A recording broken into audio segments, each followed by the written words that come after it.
Bonjour. Alors maintenant, on va continuer avec la correction de l'exercice 2 de notre TD. Alors soit A1, A2, AN des réels et N défini de Rn à valeur dans R, l'application définie par N d'un uniplay x1, xn est égal à A1, la valeur absolue de x1 plus A2, la valeur absolue de x2 plus jusqu'à AN, xn. À quelles conditions sur les réels A1, A2 et AN, l'application N définit-elle une norme sur Rn? Alors pour commencer, on sait que pour que N soit une norme, il faut que chaque fois x est différent de 0, N de x est différent de 0. Si N est une norme, alors on a nécessairement N de x est supérieur strictement, puisque N de x est positif, et N de x doit être supérieur à 0 si x est différent de 0 de Rn. Voilà. Alors si on considère la base canonique, vous la connaissez tous, E1 jusqu'à En. Base canonique de Rn. C'est une base, donc il n'y a pas de vecteur nul parmi ces EI. Donc tous les EI, quel que soit I appartenant à jusqu'à N, on sait bien que EI est différent de 0. Ce qui implique que si N est une norme, N de EI pour chaque I supérieur strictement à 0, quel que soit I appartenant à 1 jusqu'à N. Et c'est quoi EI? Par définition, puisque c'est la base canonique, c'est des 0, 0 jusqu'à la ième place, il y a A1. Donc ça, c'est la ième place, il y a A1, et après des 0. Voilà. Alors, puisque N de EI doit supérieur à 0, c'est quoi déjà N de EI? N de EI, c'est égal à quoi? A1 fois le premier coordonné de EI, c'est 0, plus A2 fois le deuxième, c'est 0, plus jusqu'à la ième place, c'est-à-dire plus AI. Là, on a 1, plus après AI, plus 1 fois 1, 0, plus jusqu'à AN fois 0. Donc en fait, ça c'est 0, ça c'est 0. La ième place, il reste AI, puisque la valeur absolue de 1 c'est 1. Après c'est 0, après c'est 0. Donc, quel que soit I appartenant à 1 jusqu'à N, on a N de EI n'est autre que AI. Et ce N de EI doit être supérieur strictement à 0. Donc, une condition nécessaire pour que N soit une norme est que pour chaque I, AI est strictement positif. Donc, conclusion, une condition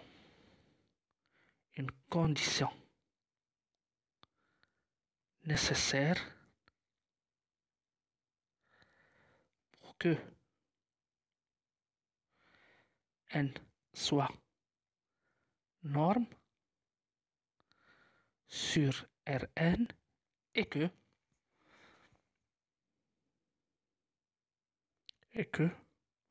pour tout I appartenant à jusqu'à N, N de EI qui est égal à AI est supérieur strictement à 0.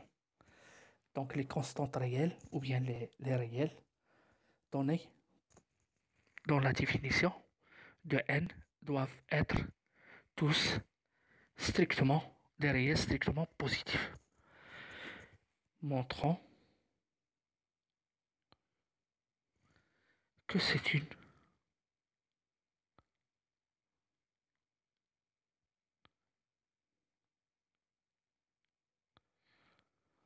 nécessaire. Posons, quel que soit I appartenant à I, est strictement positif et montrant que N est une norme sur Rn. Alors, pour montrer que N est une norme, il suffit qu'il vérifie les trois propriétés dans la définition d'une norme. Donc, la première, c'est quoi? C'est la séparation. Soit x1, xn, élément de Rn, tel que n de x1 jusqu'à xn égale à 0. Ce qui est équivalent que a1 fois x1 plus a2 fois x2 plus an fois xn égale à 0. Donc on a la somme de quantités positives égale à 0. Ce qui implique que quel que soit i appartenant à 1 jusqu'à n, ai fois xi égale à 0. Parce qu'on a la somme de quelque chose. La somme de termes positifs égale à 0, c'est que tous les termes sont égaux à 0. C'est simple. Donc, ai fois xi est égal à 0. Comme pour tout i appartenant à i est strictement positif, cela implique que la valeur absolue de xi est égale à 0. Puisque la valeur absolue de x vérifie les propriétés d'une norme, donc d'après la séparation, cela implique que xi est égal à 0, et ça, quel que soit i appartenant à 1 jusqu'à n. Donc en fait, x1 jusqu'à xn, c'est le vecteur dont toutes les composantes égales à 0. C'est le 0 de Rn. Donc on vient montrer que si la norme de x égale à 0 implique que x est égal à 0 de l'espace en question, c'est-à-dire Rn. Donc on va montrer maintenant la deuxième propriété qui est l'homogénéité. Soit alpha réel et x1 jusqu'à xn élément de Rn. Alors n de alpha x1 jusqu'à xn. C'est quoi le produit scalaire dans Rn? C'est n, il faut faire déjà le calcul, c'est n de alpha x1, alpha x2 jusqu'à alpha xn. Voilà. Et c'est quoi ça? C'est a1 fois alpha x1 plus a2 fois alpha x2 plus jusqu'à an fois alpha xn. Voilà. La valeur absolue, il vérifie l'homogénéité, c'est égal à A1, le module de alpha fois x1, plus A2, le module de alpha fois x2, plus AN, le module de alpha fois xn. On fait le module de alpha en facteur, facteur de A1 fois x1, plus A2 fois x2, plus AN fois xn, c'est en fait le module de alpha fois n de x1 jusqu'à xn. D'où le résultat. Donc on a l'homogénéité. Qu'est-ce qu'il reste à montrer? La dernière propriété de la norme, c'est l'inégalité triangulaire. Alors, soit deux points x égale à x1 jusqu'à xn et y égale à y1 jusqu'à yn, deux éléments de Rn. Calculons n de x1 jusqu'à xn plus y1 jusqu'à yn. C'est égal à n. C'est quoi la somme dans Rn? C'est terme à terme de x1 plus y1, x2 plus y2 jusqu'à xn plus yn.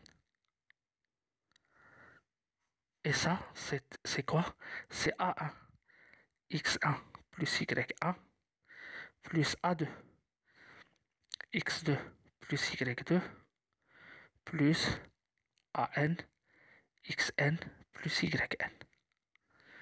Et quel que soit i appartenant à 1 jusqu'à n, on a xi plus yi d'après l'inégalité triangulaire vérifié par la valeur absolue est inférieur ou égal à xi plus yi. Et comme AI est strictement positif, donc AI fois xi est inférieur à AI fois AI. Ce qui montre que cette égalité devient une égalité large de A1 fois x1 plus A1 fois y1 plus A2 x2 plus A2 y2 plus AN xn plus AN yn, qui est égal en fait à A1 x1 plus A2 x2 plus AN xn plus A1 y1 plus A2 y2 plus AN yn, et ça n'est autre que n de x grand X plus n de grand Y. D'où le résultat. Donc on vient de montrer que cette application n ainsi définie est une norme sur E qui est égal à Rn si seulement si les réels A1 jusqu'à AN sont tous des réels strictement positifs. Vous voyez bien que dans un espace qu'on peut définir une infinité de normes, parce que on vient de montrer pour chaque A1, A2, AN strictement positif, le n ainsi défini est une norme. Par exemple, si je prends A1 égale à A2 égale à AN égale à 1, on se retrouve avec la norme 1 qu'on a définie en cours, autrement n de x1 jusqu'à xn, il devient la somme de i égale à 1 jusqu'à n de xi. C'est la norme 1. Par exemple, je prends A1